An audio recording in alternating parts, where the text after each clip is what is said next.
صدر مجلس جناب وزیر اعظم پاکستان، لائق صد احترام علماء کرام، مشائخ عظام، محترم وزرائے کرام، ارکان اسمبلی، حاضرین محفل، السلام علیکم ورحمۃ اللہ۔ حضور میں وقت کی قلت کا پورا احساس رکھوں گا، اور جس طرح جناب وزیر اعظم صاحب نے اپنی تقریر میں ارشاد فرمایا ہے کہ خدشات بھی بیان کیے جائیں اور تجاویز بھی، چند ایک بنیادی خدشات عرض کرنے کی جسارت کروں گا اور 2-3 تجاویز۔ اللہ مجھے بھی ہدایت پر قائم رکھے اور ہم سب کو صراط مستقیم پر چلنے کی توفیق عطا فرمائے۔ حضور، گزارش یہ ہے کہ جس طرح آج محترم راجہ صاحب نے وضاحت فرمائی، حقیقت ہے بہت جی خوش ہوا، لیکن وزرائے کرام کے مختلف بیانات ٹیلی ویژن پر، اخباروں میں جب ہم تک پہنچتے ہیں تو ایک عام آدمی سوچنے پہ مجبور ہو جاتا ہے۔ مثلا ہمارے محترم وزیر صاحب کا بیان کہ یہاں طالبان کی طرح کا اسلام نہیں ہوگا۔ طالبان اپنے ملک میں ہیں اور ان کا اپنا مسئلہ ہے، لیکن جو بات منظر عام پر آئی ہے وہ یہ ہے کہ وہ افغانستان جہاں عورتیں نہیں بچے اغوا کیے جاتے تھے، وہاں لوگ دروازہ بند کر کے نہیں سوتے اور کسی کو کوئی خطرہ نہیں۔ وہ افغانستان جو خون میں نہا گیا تھا، وہاں مثالی امن ہے، اور میں دعوے سے کہتا ہوں امریکہ جیسی ریاست کسی اپنے ایک شہر میں ایسا امن قائم نہیں کر سکتی۔ کیا وزیر محترم کے حضور حوصلے سے بات کرنے دیجئے، وقت ضائع نہ کیجئے۔ ساری عمر نعروں کے لیے آپ کے پاس ہے، وقت بات کرنے دیجئے۔ میری گزارش یہ ہے کہ کیا ہم وزیر محترم کے بیان سے یہ سمجھیں کہ بدامنی یوں ہی رہے گی، قتل و غارت یوں ہی رہے گا، ڈاکے ہوتے رہیں گے، نا انصافی ہوتی رہے گی اور اسلام بھی نافذ رہے گا؟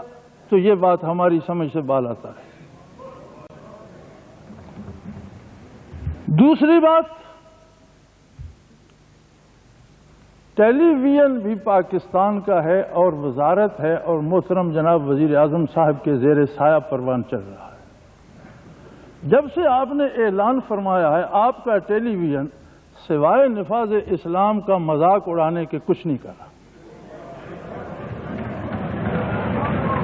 آپ کا ٹیلی ویژن جو بحث کرتا ہے، جو یار حوصلہ تو کرو، کوئی تو علم دا ثبوت دیو، پڑھے لکھے لوگوں کی محفل ہے، کچھ علم کا ثبوت دیجیے۔ حضرات، ٹیلی ویژن یہ بحث کر رہا ہے کہ اسلام نافذ ہوگا تو مرد 4 شادیاں کریں۔ قرآن جو پابندی شادی کرنے پہ لگاتا ہے وہ کوئی حکومت نہیں لگا سکتی، اللہ تعدلوا فواحدہ۔ لیکن یہ بحث کرنے کی بجائے ٹیلی ویژن یہ کیوں نہیں بتاتا کہ اسلام کی برکت سے عورتوں کی ناموس محفوظ ہوگی؟ یہ خدشہ تو ظاہر کیا جاتا ہے عورت کو برقع پہنا دیا جائے گا، یہ بات کیوں نہیں بتائی جاتی کہ گینگ ریپ بند ہو جائیں گے؟ ٹیلی ویژن یہ کیوں نہیں بتاتا کہ کوئی کسی کی بیٹی کی طرف آنکھ اٹھا کر نہیں دیکھ سکے گا؟ کیا قرون اولیٰ میں خواتین نے بزنس نہیں کیا؟ کیا قرون اولیٰ کی خواتین آپ کو میدان کارزار میں نظر نہیں آتی؟ کیا قرون اولیٰ کی خواتین گھوڑ سوار نظر نہیں آتی؟ بہترین تیر انداز اور بہترین شمشیر زن نظر نہیں آتی تاریخ میں؟ وہی اسلام ہے جو محمد الرسول اللہ نے عطا فرمایا۔ میری عاجزانہ گزارش یہ ہے کہ پاکستان ٹی وی کو ہم سے پہلے محترم وزیر اعظم کا ساتھ دینا چاہیے۔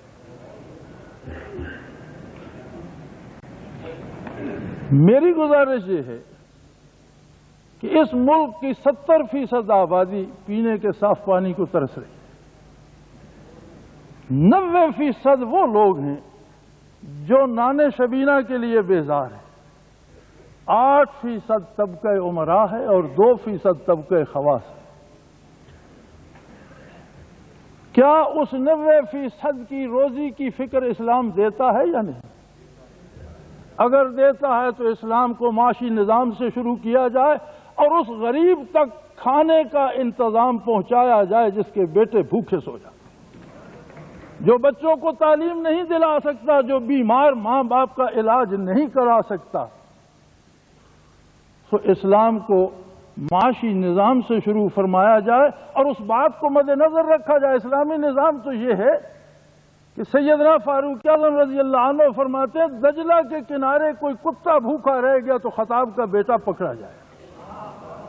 اسلام تو وہ ہے جو کہتا ہے کہ اگر تیرا پڑوسی، تو نہیں جانتا کون ہے، وہ مومن ہے یا کافر ہے، اگر وہ بھوکا سویا اور تو پیٹ بھر کے سویا تو اللہ کے نزدیک جواب دہ ہوگا۔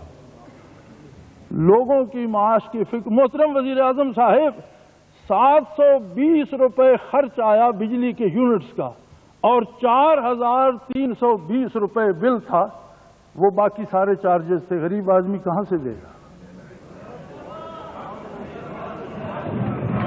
پہلے واپڈا لکھا کرتا تھا یہ سر چارج، یہ فلاں چارج، یہ فلاں چارج، اب کے بلوں میں نے دیکھا ہے وہ یہ تکلیف نہیں کرتے، وہ لکھتے ہیں ادر چارجز۔ اللہ اللہ خیر سزا۔ دکان میں ایک چیز آتی ہے 10 روپے کی، حکومت کے ٹیکس، حکومت کی ضرورت وہ الگ بات ہے، لیکن جو 4 گن مین دکان کے دروازے پہ کھڑے ہیں ان کی تنخواہ کون دیتا ہے؟ کوئی کنزیومر جو دکان سے خریدنے جاتا ہے۔ اگر عام آدمی حکومت کو بھی ٹیکس دے اور پھر دکان کی حفاظت پر کھڑی ہوئی پرائیویٹ گارڈ کو بھی ٹیکس دے تو کیا یہ اس کے ساتھ انصاف ہے؟ یہ تو حکومت کی ذمہ داری تھی کہ دکان کھلی بھی رہتی، کوئی اس کی طرف نہ آنکھ اٹھا کر نہ دیکھتا۔ تو حضور نظام عدل کی طرف سے اسلام لائی۔ ہمارا نظام عدل بہت پرانا، بہت فرسودہ، بہت بیکار اور موم کی ناک ہے، 4 حرف کسی کو آتے ہوں وہ جدھر سے پکڑ کر اسے جہاں لے جائے۔ تو اگر نظام معیشت سے ابتدا نہ ہو تو مجھے خدشہ یہ ہے کہ وہ غریب آدمی جو افلاس کے ہاتھوں تنگ ہے، شاید وہ آپ کی میری مدبرانہ تقریروں کو سننے کی زحمت بھی نہ گوارا کرے۔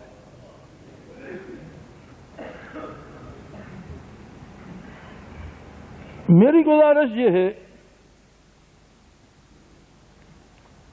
کہ اس کو دفعہ 239 سے الگ کیا جائے۔ میری تجویز یہ ہے کہ جو سادہ اکثریت ملک پر حکومت قائم کر سکتی ہے وہ ملک کے نظام کو بھی تبدیل کرنے کی اہل ہونی چاہیے۔ جب ملک میں یا اسمبلی میں حکومت بنانا ہوتی ہے، جو اکثریت اس کے لیے چاہیے، نفاذ اسلام کے لیے آذرائے کرم وہی اکثریت متعین کی جائے۔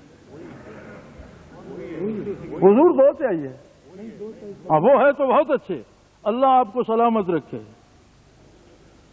دوسری میری گزارش یہ ہے جناب وزیر اعظم کہ اس میں اصل کام وہی ہے جو ساجد نقوی صاحب نے بھی کہا کہ ڈائریکٹو کون جاری کرے گا، کون کہے گا یہ اسلام ہے اور ایسا کرو، اور یہ بہت مشکل کام ہے۔ میری گزارش یہ ہے کہ بے شک اسمبلی بحث کرے، بے شک ڈائریکٹو چیف ایگزیکٹو ہی جاری کرے گا، کوئی پاگل ہوگا جو یہ سوچے کہ چیف ایگزیکٹو کے علاوہ کوئی اور ڈائریکٹو جاری کرے گا، یہ ممکن نہیں ہے۔ لیکن ملک کے جید علماء کی کونسل ہونی چاہیے جو آپ کو بتائے کہ یہ اسلام ہے اور اس حکم میں اسلام کا تقاضا یہ ہے۔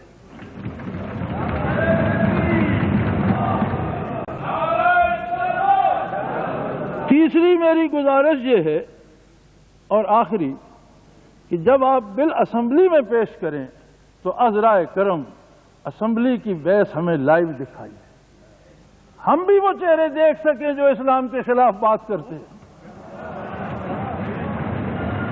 جب بل پر بحث کی جائے تو عذرائے کرم قومی اسمبلی کی وہ کارروائی براہ راست دکھائی جائے تاکہ ہم شناخت تو کر سکیں کہ ہمارا کون سا نمائندہ کس طرح کا حق ادا کرے اور پھر اسے واپس ہمارے پاس بھی آنا ہو۔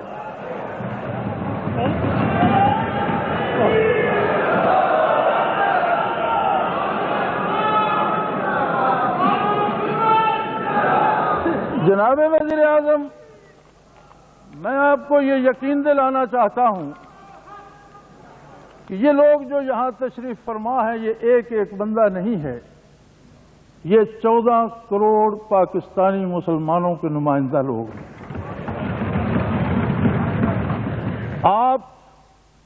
مجھے آپ کی نیت پہ کوئی شبہ نہیں ہے۔ اللہ آپ کو استقامت دے، اللہ کا نام لے کر اسلام نافذ کیجئے۔ اگر آپ کو خون کے دریا ضرورت ہوں گے تو وہ کمی ہم پوری کر دیں۔